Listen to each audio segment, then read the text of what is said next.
Asako gardien karaha gardien zany tsy mahavita mandeha makany amin'ny anao hoe ekosy ny karazany zany e.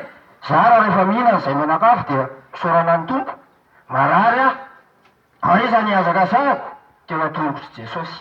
Fa nilazaiko aminao sitrana tsy nandaniam-bony zao lehilahy mijoro aminao zao, sitrana noho ny finoko an' Jesosy. Fa ianao raha manam-pinoana ianao aza mirorosaina fa io fandehananao lavany aman'olona io mitondra loza ho anao anie io e. Tena milaza marina aminao aho, ny arenanao sy ny volanao ny tsy ifiny aho, fa ianao ampio-bozony ny fanafody, maty ianao ho any amin'ny elo. Za mampirisika anao rehefa marary rehefa tsy hivavaka makanesa amin'ny dokotera.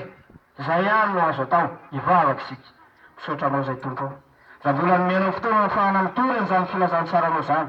Ianao mahalala ny zavatra rehetra Jesosy. Ampio ny olona izay manana aretina amin'izao. Aza velanao hitototo any amin'ny rano, aza velanao hitototo any amin'ny tapak'azy, aza velanao handeha ho any amin'ny tany masina sy ny karazany. Tsisy masina afa-tsy ianao rery any Andriamanitra. Tsy misy masina afa-tsy ianao rery any Jesosy a. Matoky a tompo, fa ny fanahinao masina ny nampiteny teto androany. Nisy olona very hevitra any, nisy olona miasa saina any, aiza ihany ty aleha ankehitriny tompo.